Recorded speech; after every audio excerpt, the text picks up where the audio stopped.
Entonces, eso es parte del trabajo que vamos a hacer hoy. Les voy a mostrar, estoy buscando por acá, la misma empresa que hemos venido trabajando, que es la empresa ISA. Vamos a mostrar, se las voy a mostrar, pero porque vamos a trabajar una parte de unas simulaciones. Les vamos a empezar a revisar desde otra perspectiva de qué pasaría si o cómo deberíamos hacer o qué deberíamos hacer nosotros para poder cambiar, mejorar, aumentar o disminuir un resultado como tal. ¿De acuerdo? Porque eso va a ser parte de lo que les voy a asignar en el taller que sigue, para que lo tengan presente. Voy a correr esto para acá, el tema de las reglas, mapa macroinductores, lo vamos a dejar ahí, la UAC, corramos, bueno, dejemos la UAC allí, macroinductores para adelante. Listo. Entonces vamos a hacer una cosa. Aquí nosotros tenemos como tal todo el resumen de nuestra información de la empresa, del grupo ISA. Alguien que se atreva o nos haga un pequeño resumen de los resultados de esta empresa antes de empezar.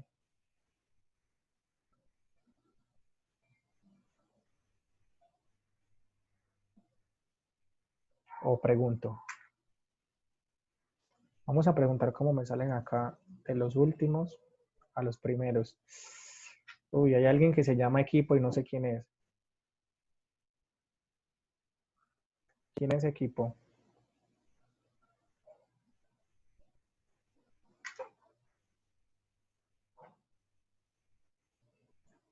¿Qué pasa?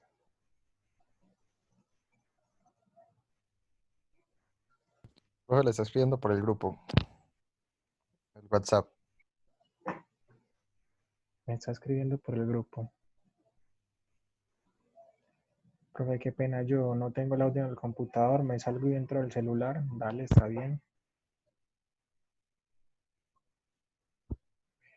Muchas gracias, Alejandro. No lo tenía a la mano, la verdad. Alejandro, ya que hablaste, ¿nos vas a colaborar con un pequeño resumen o algo que quieras aportar sobre la información que nosotros calculamos sobre la empresa ISA, que la trabajamos 2 o 3 clases de manera continua? Algo que nos Fue, quieras decir.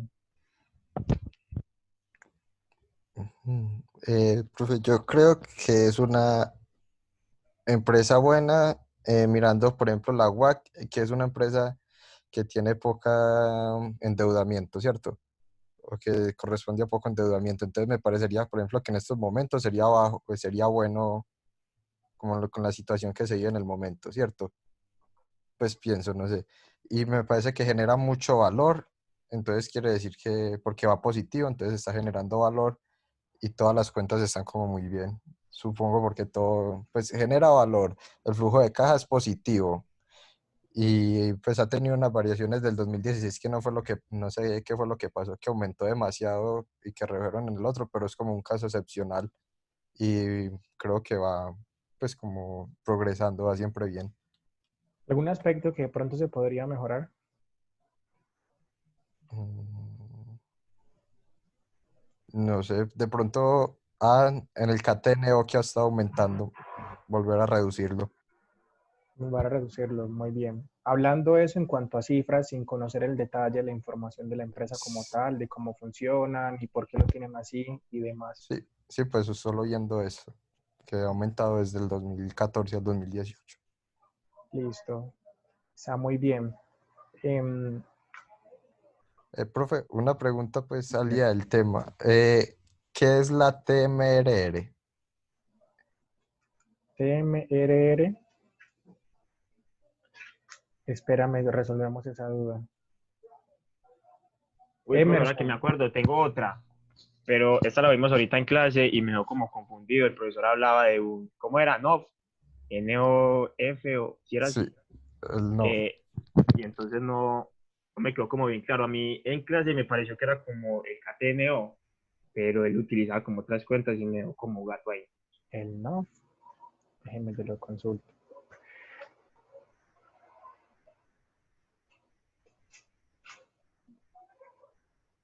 Necesidades operativas de fondo.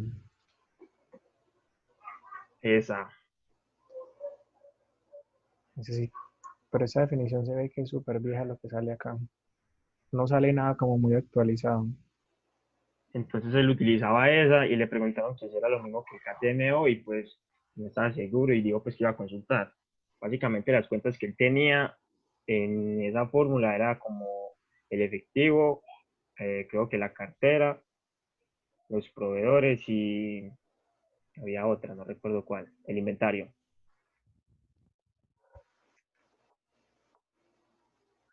Bueno, pero acá habla de tener en cuenta una tesorería operativa, o sea que no tiene en cuenta el tema de los proveedores, sino que solamente tiene en cuenta la parte de sus activos. Digamos que tiene un símil con el KTNO, pero no hace relación a la parte del apalancamiento operativo, sino solamente los activos que necesita para poder funcionar en la parte operativa, por decirlo así, porque habla solamente del manejo del inventario, la cartera y la caja, o sea, el disponible. Porque creo que en el ejercicio también utilizó como los proveedores, entonces no sé si él tenía la fórmula mal o qué, pero sí me dejó algo confundido ahí. Pero salieron de la duda en ese momento. Él no sabía, dijo que iba a consultar. Ah, ok. Dice, tienen a afrontar pagos de bienes naturales para seguir funcionando, por tanto, aparecen la cantidad estimada de reservas para cubrir dichos gastos que pueden ser. No, aquí yo lo que veo es que dice que tiene en cuenta el inventario, la cartera y el disponible. Básicamente sería eso lo que tiene en cuenta. Incluso estoy mirando, yo la verdad no lo había escuchado, soy sincero, no lo había escuchado, pero lo que estoy viendo es que es información como no muy actualizada, o sea, no mucha información de ahora. Hay información hasta el 2018. Porque en Pero pues, clase creo que decía también pues que era como lo mínimo que necesitaba para producir o trabajar, entonces por eso pensé que era como el KTMO. no, no, pues lo podemos dejar allí, yo se los digo. Yo les ayudo con ese tema. No lo había escuchado la verdad, pero yo les ayudo a resolver ese tema, ¿les parece? Les mando una apreciación por correo y como les digo, veo que es información como no muy utilizada en este momento. Listo. Pero la pregunta que hizo Alejandro sobre profe, que es la TMRR, a mí sí me gustaría que nos ayudaran por acá a resolverla, porque yo creo, si mal lo recuerdo, que lo habíamos tocado en clase para el tema de la UAC y que lo había puesto para que consultaran también. Sí, profe, pues que, no sé, me quedó como una duda, pero como en el cómo sacarla y eso. Pues no sé si podría yo decir que yo puedo sacar ese, pues que me diga un accionista, yo quiero tanto de rendimiento, ¿cierto? Como es la tabla de retorno al accionista, ¿cierto? ¿Sí? Entonces que me diga él, yo quiero tanto de rendimiento, o lo puedo sacar yo como con una fórmula, o eso es lo mismo para sacar la WACC, es que estoy confundido con eso. Bueno, lo que pasa es que la tasa mínima requerida de rentabilidad básicamente se convierte en una tasa de referencia para la persona que va a realizar la inversión y para la persona que le tiene que asegurar entonces los recursos a quien va a invertir. Em, Como trata del tema de accionistas, les voy a comentar esto. Para el tema de los accionistas, económicamente, como lo vimos en clase, hay una disposición que hay donde uno dice, bueno, ¿cuánto es lo mínimo que yo debería entregarle a un accionista? Que fue el tema donde hablamos de poder hallarlo bajo el parámetro del CAPM, de acuerdo a la información macroeconómica que nos brinda Damodaram, o ya está la parte que es netamente subjetiva. Subjetiva quiere decir entonces de cada persona. Ejemplo, si yo voy al mercado X de tal país y yo tengo una perspectiva de rendimiento, ejemplo, del 20%, yo voy a salir a ese mercado buscando negocios que me renten un 20%, porque esa es mi tasa mínima requerida de rentabilidad. Y cuando yo vaya, digamos, a una comisionista porque quiero entrar en el tema de activos financieros y demás negocios de valores, se supone que mi comisionista o la persona que me está ayudando debería buscarme una cartera o unos activos financieros que me permitan obtener ese rendimiento que yo estoy buscando. ¿De acuerdo? Entonces, hay un tema donde se puede ofrecer esa tasa mínima requerida por el inversionista o el accionista, se puede ofrecer de acuerdo a las condiciones económicas que vive el sector o el proyecto, o simplemente se puede exigir. ¿A qué me refiero? Se puede exigir lo que yo les decía, pues yo quiero una rentabilidad del 15%. Eso es una exigencia, esto es subjetivo, ¿cierto? Pero yo lo puedo ofrecer cuando yo digo, bueno, pero es que pasa lo siguiente, la tasa de interés está en X porcentaje para el país, además del riesgo que nosotros tenemos, la cobertura que debemos hacer, debemos asumir esas responsabilidades, el proyecto o la empresa está funcionando a niveles de, por lo tanto, te puedo ofrecer el 10%. Me hago entender, entonces cada parte tiene una manera de hacer su cálculo. Ejemplo, si lo vamos a ver para una empresa, si nosotros tenemos una empresa y sabemos que el rendimiento de nuestra empresa, como para esta, digamos que nuestro rendimiento promedio de esta empresa es del 30,92%, pero con un periodo en 2016 que se vuelve un año que hay que sacarlo de la muestra, porque es un dato estadístico que está, digamos, está distorsionando la información. Este dato estadísticamente está distorsionando la información porque fue un suceso, digamos, extraordinario que le permitió a la compañía tener una rentabilidad tan alta solo en ese periodo y es demasiado diferente a los demás, por eso estadísticamente lo podemos sacar de nuestra muestra. Entonces decimos que solamente vamos a tomar 4 periodos, que serían 2014, 15, 17 y 18, para un promedio no del 31, sino del 24,16%. Entonces nosotros decimos, nuestra empresa está rentando en promedio un 24,16%. Profe, me repite, me perdí. Bueno, repito esa parte. Estaba diciendo que nosotros podemos hacer una oferta de rentabilidad, por ejemplo, para esta empresa ISA de la siguiente manera. Digamos y decimos, resulta que esta empresa, tomando los 5 periodos, en promedio está rentando casi el 31%, ¿cierto? Utilizando la medida estadística. Pero hay una situación. El periodo 2016 fue un periodo donde sucedió algo extraordinario que le permitió a la compañía tener los mejores resultados que ha tenido en estos 5 periodos de evaluación.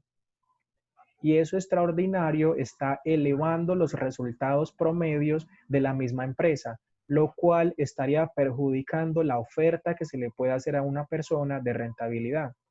Por eso, el periodo 2016 lo vamos a sacar de nuestra muestra, no lo vamos a tener en cuenta. Entonces, vamos a sacar un promedio solamente de los otros 4 periodos, 2014, 2015, 2017 y 2018.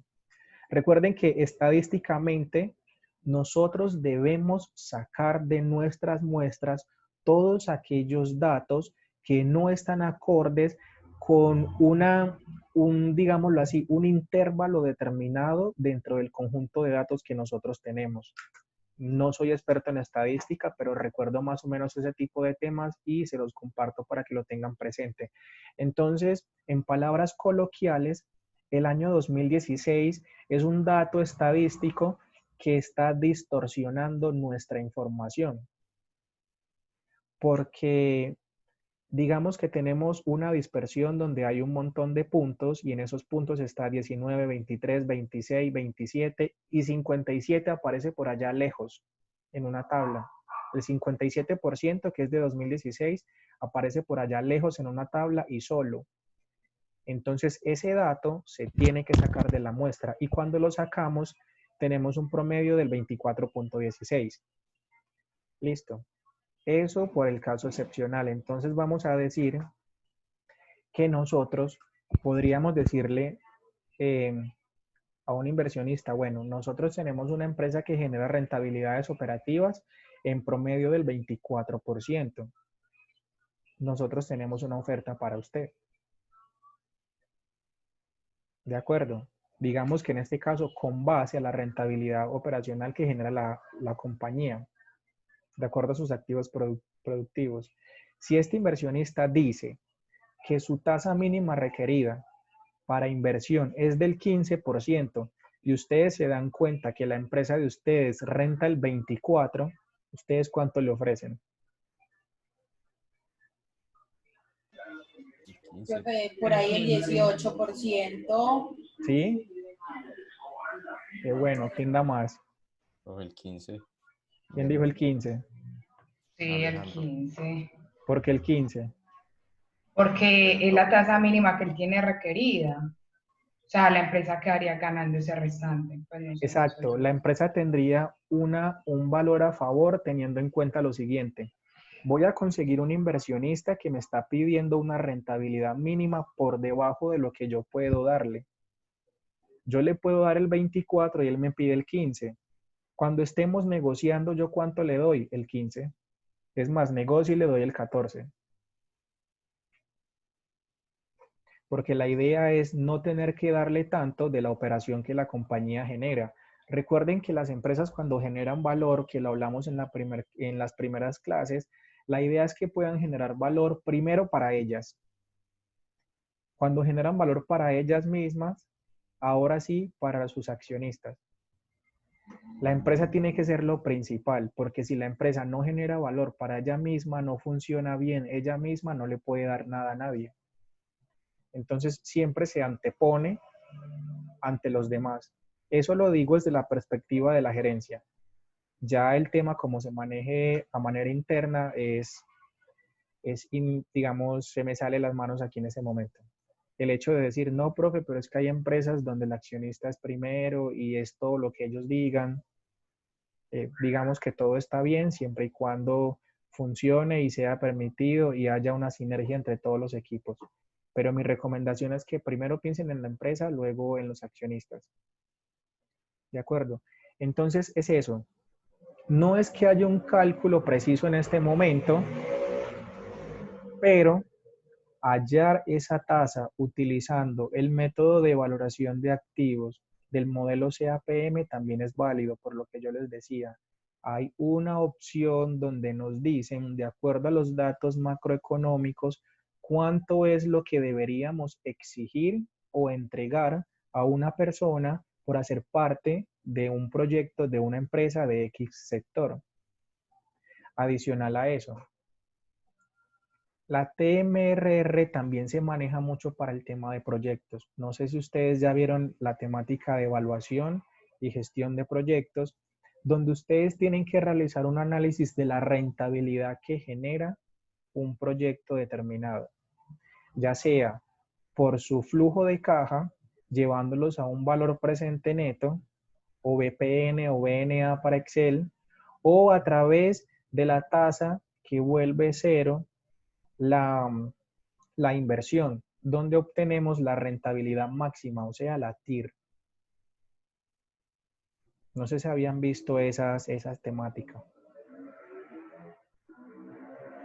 No, profe. No, No, profe. profe, eso no lo hemos visto. No, profe, no lo hemos visto. Pero ustedes ya vieron evaluación de proyectos. En esa estamos. Pues Profe, la estamos en estamos esa, pero yo viendo. no creo que lo veamos. Aprovechamos estos 10 minutos y les muestro sobre eso.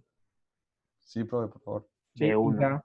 Y ya en la segunda sesión analizamos esto en general. Les sigo preguntando para ayudarles también mi concepto sobre este tema y les voy dando unos pasos más adelante hacia lo que es el taller, ¿de acuerdo?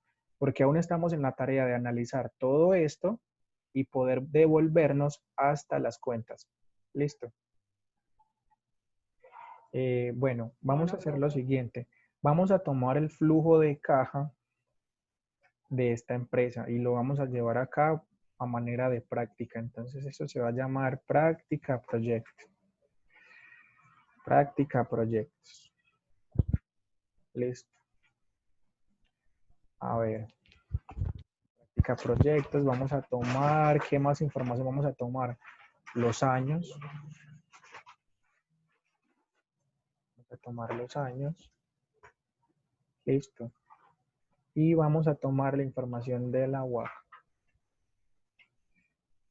Aquí. No, ok, hagamos una cosa. No sé si la copié bien. No, no la copié bien. información de la UAC.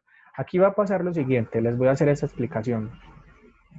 Cuando se está haciendo la evaluación de un proyecto, que se empieza a mirar cuánto es lo que se le puede otorgar a una persona en cuanto a rentabilidad generada por el mismo proyecto, nosotros vamos a suponer entonces que, ejemplo, esto no sería, si estamos al día de hoy, ese vendría siendo 2020.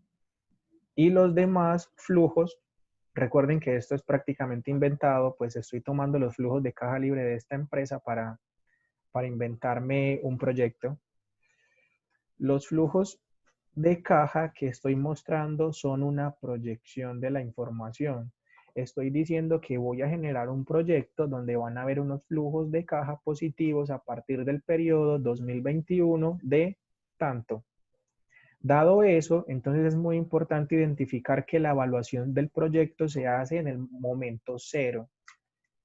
Vamos a poner aquí, este vendría siendo el periodo 0, que es el periodo de la evaluación 1, 2, 3 y 4. Quiere decir que el proyecto va a durar, supongamos, 4 años y medio, dado que no se toma toda la totalidad del 2020. Y teniendo en cuenta que la evaluación se hace aquí en este periodo, los demás indicadores de la UAC no cuentan. O sea, aquí vamos a eliminar todo esto, pero vamos a coger uno más o menos alto. Vamos a coger este 9,22. No, bueno, pongamos otro mejor, otro cualquiera. Pongamos un 10,5%. Listo. Entonces nosotros vamos a hallar un costo de financiación o WAC para el proyecto, donde nos van a decir, vean, el costo total de este proyecto son 10,5%. Listo. Quiero saber si ese proyecto es rentable o no. Es lo primero que vamos a determinar. Quiero saber si es rentable, perdón, primero con viable. Vamos a determinar si este proyecto es viable, sí o no. Es lo primero que vamos a hacer. Entonces resulta que hay una situación. Hay una situación y es que para determinar si un proyecto es viable o no, nosotros necesitamos que se generen valores presentes positivos. Si una empresa, si un proyecto, recuerdo que estoy hablando de proyecto. Si un proyecto genera valores presentes positivos, quiere decir entonces que es viable y que se puede ejecutar y llevar a cabo el proyecto. Si genera valores presentes negativos, el proyecto no va, ¿cierto? Cuando la TIR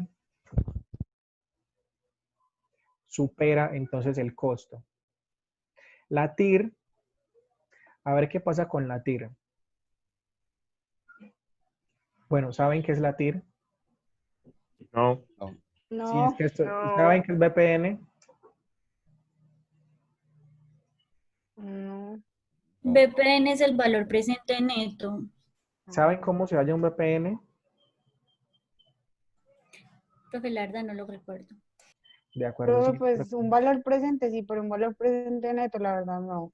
siento que estoy hablando como si estuviéramos en clase de proyectos y estuviéramos ya más adelante. Bueno, nos quedan 9 minutos. Valor presente neto o BPN o en Excel BNA es llevar unos flujos futuros a valor de hoy. Ejemplo, tomar estos valores, esto lo recuerdan de matemáticas financieras, tomar estos valores en cada uno de los periodos y descontarlos a una tasa, en este caso la WAC, para poder llevarlos a su valor presente. ¿A cuánto valdría hoy en 2020? Hasta acá. Profe, disculpe, ¿eso no se calcula con un valor de salvamento? Valor de salvamento, como su nombre lo indica, es el valor final que se le puede calcular a un activo fijo para poderlo vender en el momento en que se requiera, teniendo en cuenta que su valor contable ya es equivalente a cero. O sea, O eso es sea, en la liquidación prácticamente. ya un Ok. activo fijo se depreció en la totalidad y se va a salvar, o su valor residual se va a calcular de X cantidad tomando información del mercado, porque siempre se debe hacer una valoración a mercado, y poder aplicarles otro tipo de variables al mismo activo. Como les digo, este valor presente neto es tomar cada uno de los flujos y llevarlos a una fecha determinada o a un punto determinado. En este caso hay que llevarlos al punto cero y se descuentan con una tasa que se llama tasa de descuento y en este caso es la WACC, que recuerden que la WACC vendría siendo el costo de financiación, en este caso, de todo el proyecto. Entonces, para nosotros es muy importante y es más importante desde el tema de proyectos, que es más importante incluso que la TIR. Que la TIR es la tasa interna de retorno del proyecto, o sea, ¿cuál es la rentabilidad máxima que genera ese proyecto? Eso es lo que nos está diciendo. ¿Cuál es la rentabilidad máxima que genera dicho proyecto? Esa es la TIR. Porque la TIR es la tasa representativa, llamémoslo así, o que cuando descuenta los flujos los vuelve cero. Entonces, en un proyecto siempre debemos tener en cuenta lo siguiente. Debemos tener en cuenta unos flujos futuros calculados de manera positiva de acuerdo a la proyección que genere la empresa o el mismo proyecto, y en el punto inicial se debe contar con el primer flujo negativo. Primer flujo negativo porque es cuando indica la inversión. Entonces, supongamos que la inversión que se va a realizar para este proyecto es equivalente a 5 millones de pesos. A 5 millones. Entonces, vamos a invertir en un proyecto que vale 5 millones en este momento. Formato de celda. Listo. Entonces, hay que empezar con 5 millones de pesos. Vamos a construir un edificio, hay que dar 5 millones de pesos. Listo. ¿Cuál va a ser el costo de la financiación de todo el proyecto? Utilizando recursos financieros y recursos por parte de accionistas. 10.5%. Bueno, aquí, entonces, vamos a decir, ¿cuál es nuestro valor presente al día de hoy? Pues hay una fórmula, como les dije en Excel, BNA, que toma primero la tasa a la que va a descontar y luego los flujos que se van a descontar, ¿cierto? Para poder saber cuánto valen esos flujos al día de hoy, básicamente sería hallar un valor actual de 2014 a 4 años, 2013 a 3 años, 2024, 2023, 2022 a 2 años y 2021 a 1 año, para saber a 2020 cuánto valen. Resulta que esos flujos a fecha del 2020 tienen un valor de 9.346.000. Hasta este punto el proyecto va, pero en proyectos siempre hay que descontarle la inversión inicial. O sea que yo aquí al valor de los flujos futuros le voy a descontar la inversión. Se la quito, pongo más porque ya los 5 millones están en negativo. Entonces se van a restar. El BPN de este proyecto es de 4.346.000. Quiere decir que los flujos que se producen desde el periodo 2021 hasta el periodo 2024, si le quitamos el valor de la inversión, nos van a dejar una utilidad de 4.346.000. Eso es lo que indica. Y cuando este valor es positivo, se toma la determinación si el proyecto va o no va. Digamos que es el punto inicial. Listo. Es el punto inicial. La TIR. Para el cálculo de la TIR siempre se tiene que contar con un valor negativo para su cálculo. Y aquí lo tenemos, menos 5 millones, que es el valor de la inversión. La TIR nos va a mostrar entonces la tasa interna de retorno de estos flujos. ¿Qué quiere decir? Si yo invertí 5 millones al día de hoy y en 4 años pasados obtuve 1.900.000, 4 millones, 2 millones y 3 millones, ¿cuánto es la rentabilidad que estoy generando de los 5 millones que yo tuve dice que estoy generando el 45%.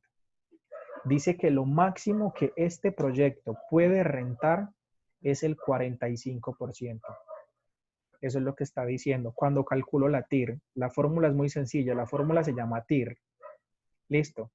Y se tiene que tener en cuenta que la primer variable que se pone es el valor negativo o el valor de la inversión. Y luego se toman los demás valores. Miren que lo que hice fue tomar un rango completo. Entonces, tenemos nuestros dos indicadores o nuestros dos factores de toma de decisiones en proyectos, BPN y TIR. Tenemos una TIR o una tasa interna de retorno del 45%, tiene una expectativa bastante alta este proyecto, o sea que es viable, podemos llevarlo a cabo, podemos ejecutarlo, y adicional a eso nos genera una utilidad neta de 4.346.000. El proyecto va. Como les decía, esta TIR puede ser incluso más baja y puede no superar la expectativa de quien va a realizar la inversión en el proyecto. Ejemplo, yo tengo una expectativa de inversión del 50% y yo digo, ese proyecto no me gusta, no va conmigo. La TIR solamente es del 45%, ese proyecto no es capaz de dar más. Entonces yo no lo acepto. Así como puede haber otra persona que dice, mi expectativa de rentabilidad es del 50%, pero teniendo en cuenta que produce utilidad, el negocio va. Solamente porque produce utilidad. Dice, para mí lo importante no es mucho la rentabilidad, sino la utilidad. Está bien que no produce la rentabilidad que yo quiero, pero como da utilidades positivas, yo voy en ese proyecto. Entonces, es allí donde en gerencia de proyectos, el BPN se vuelve una razón más importante que la TIR para la toma de decisiones en cuanto al proyecto, porque la rentabilidad se puede ajustar. Lo importante inicialmente es que el mismo proyecto genere utilidades. Y como podemos ver en este ejemplo, el proyecto genera utilidad. Profe, pero entonces tiene que ser positivo o tiene que superar esos 5 millones de inversión. Tiene que ser positivo porque mira que a este resultado ya le descontamos los 5 millones. Entonces la idea es que sea positivo. Si yo le quito los 5 millones, mira que da 9. Sino que aquí lo hice por partes para que ustedes lo vieran, pero lo ideal es que la fórmula la hagamos toda de una. BNA más la inversión para saber cuánto da. Y ya quedan casi 30 segundos. Si quieren, paramos aquí un momentico y les tomamos otros 5 o 10 minutos y les termino de explicar, ¿les parece? Bueno, profe. profe. Listo.